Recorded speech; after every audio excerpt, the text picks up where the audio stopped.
Ever feel like you're kind of, stuck on autopilot, going through the motions? Oh, absolutely. Like you're just running on a script you didn't even write. Right.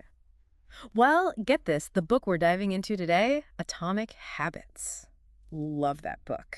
It totally breaks down how those tiny habits, the ones we barely even notice, they're actually the driving force behind big time change. It's true. We tend to think it's got to be this massive overhaul, like New Year's resolution style. Totally, but it's not. It's the small stuff done consistently that really adds up. It's funny how much we underestimate the power of consistency. It's like, think about a sculptor, right? They chip away at a block of stone bit by bit. And then boom, you've got David, Michelangelo, right? Exactly. It's those small, repeated actions that create something amazing over time. And speaking of building, the author, James Clear, he breaks down habit formation into these 4 stages. Cue, craving, response, reward. Okay, so it's like a formula almost. Kind of. And get this, this applies even to our not-so-great habits, those bad Yeah. boys. Oh, interesting. So even the bad habits are serving us in some way. Exactly. They're giving us some type of reward, Mhm. even if it's just a temporary escape or a quick hit of, instant gratification. So to break a bad habit, we really have to figure out what that reward is, don't we? You got it. You got to understand what's driving the behavior in the first place. Once you see that, you can start to change the pattern. Okay, I'm following you. So walk us through those 4 stages. Let's use something everyone can relate to, like, I don't know, brushing our teeth. Perfect example. Mm. Right? So the cue, that could be something super simple, right? Like just seeing your toothbrush sitting there on the counter. Okay, makes sense. And then that triggers the craving. Right. It's not even necessarily a conscious craving, but it's that anticipation of that clean mouth feeling. Yeah, that feeling of freshness. Exactly. So then the response is obviously the brushing. And the reward, that clean, minty feeling. And I guess like a little dopamine hit in the brain. Bingo. That dopamine is key. That's your brain going, that felt good. Let's do it again. So our brains are wired to repeat actions that release dopamine. Makes sense. Totally. And that's how those neural pathways get stronger, how habits really get ingrained. So this cycle, this cue, craving, response, reward thing, if we can really wrap our heads around it. You're holding the key to changing anything. No kidding. So is that where this habit scorecard comes in? Clear talks about that, right? He does. It's a really useful tool.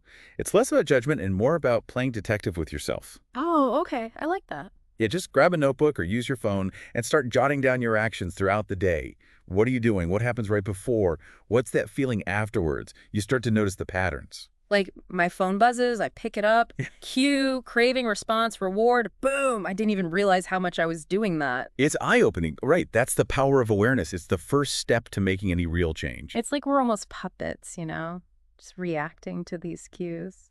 It's true. And it really highlights how much our environment influences our actions, often without us even knowing it. It's kind of freaky when you think about it. Speaking of which, Clear talks about this experiment in the book with these baby birds. Oh, yeah.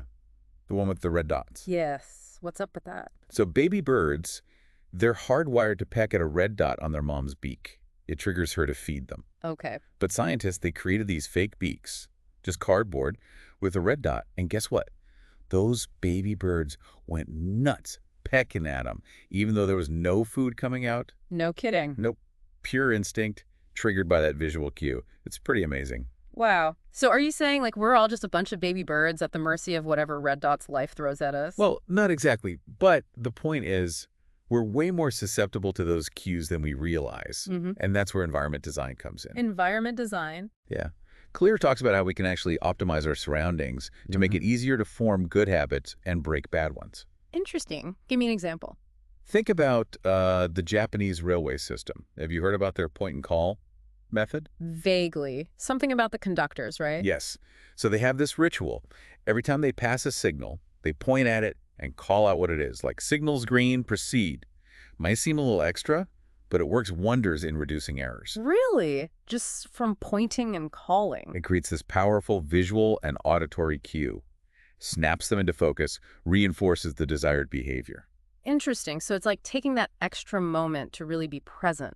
Like, I'm doing this, this is important. Exactly. It raises their awareness, makes them less likely to miss something crucial. Makes sense. So how do we apply that to, like, everyday life? It's not like we're all driving trains around. Think about it this way. Want to read more? Make sure your books aren't hidden away in some dusty corner. Put front and center, right? Yeah. maybe next to your favorite reading chair, or even in the bathroom, if that's your thing. Bathroom reading, always a classic. Exactly. Out of sight, out of mind. The same principle applies to our phones. Trying to cut back on screen time. Don't leave it sitting out on the table, tempting you. Hide it in a drawer, maybe. Exactly. Or even just turn off those notifications. The less those little red dots control you, the better. So it's all about being mindful of the things we surround ourselves with. Exactly. Our environment can either work for us or against us. The choice is ours. Okay, this all makes sense so far. But what about, motivation? We've all started a new habit, gung-ho at first, only to totally fall off the wagon a few weeks later. Oh, I've been there. It's Ugh. so easy to lose steam. Totally. So how do we stay motivated when the going gets tough? Well, Clear talks about this idea of the Goldilocks rule, which I think is super helpful. It's like, remember Goldilocks and the Three Bears? Yeah, the porridge. Exactly. She wanted the one that wasn't too hot, not too cold, but just right. Just right. Gotcha. Well, it's the same with our habits. If something is too easy, we get bored. Right. But if it's too hard, we get overwhelmed, and we just want to give up. The sweet spot is finding that middle ground, where it's challenging enough to keep us engaged, but not so challenging that it feels impossible. Finding that just right level. Exactly. It's about hitting that Goldilocks zone. Yeah. And this ties into another cool idea from the book, the 2-minute rule. The 2-minute rule. Yeah. Basically, it says that when you're starting a new habit, it should never take more than 2 minutes to do. 2 minutes? That seems like way too easy. I know, right? But that's the point. It's about lowering the barrier to entry, making it as simple as possible to just get started. So instead of saying, I'm going to write a whole chapter of my book today, which sounds daunting. You say, I'm going to write for 2 minutes. It doesn't seem like much, but it gets you moving in the right direction. Well, it's like tricking your brain almost. Totally. Once you've started, it's much easier to keep going. You're leveraging that momentum. A body in motion stays in motion, right? Yeah, I like that. Small steps, big results. So we've got the 2-minute rule for getting started, but then how do we, stick with it? What about rewards? Rewards. Those are key, especially early on. Remember how we talked about dopamine? That's your brain going, yeah, do that again. Rewards tap into that. So it's like giving your brain a little high five every time you do the thing. Exactly. And it doesn't have to be anything crazy. The key is it's got to be something you genuinely enjoy, something that feels rewarding to you. Okay, so what kind of rewards work? Let's say you're trying to, I don't know, be better about cooking at home instead of ordering takeout all the time. Always a struggle. Right. So maybe every time you successfully cook a meal, you put the money you would have spent on takeout into a special jar. Oh, I like that. And then you use that money for something fun, like a trip or even just a nice dinner out. So you're double rewarding yourself. You get a delicious home-cooked meal, A&D. You get to save up for something special. Exactly. And here's the thing.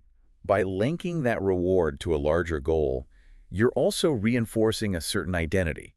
You're becoming the kind of person who cooks at home, saves money, and enjoys those little indulgences guilt-free. It's like you're not just changing your actions, you're changing your self-image. You got it. And that's huge.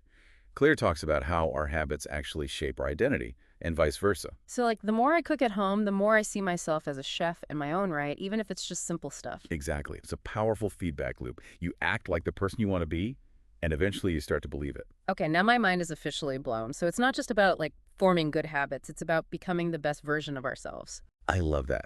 It's like that saying, we are what we repeatedly do. Okay, this makes me think about those Polgar sisters. The chess prodigies. Oh, yeah. Incredible story. Their dad was convinced that geniuses are made, not born. So he, totally structured their lives around chess. And it worked. They all became chess masters. I think the youngest one was even ranked number 8 in the world at one point. It really makes you think about the whole nature versus nurture debate. How much of who we are is predetermined and how much is shaped by our environment and upbringing? Such a good question. And while there's no easy answer, I think the Polgar sisters story definitely highlights the incredible power of environment. Our habits, the people we surround ourselves with, the experiences we seek out, they all play a part in shaping who we become. So true. It's like we're all just products of our habits, in a way. To a certain extent, yeah. Which is kind of empowering when you think about it. Yeah. Because if we have the power to create our habits, we have the power to create ourselves. I love that.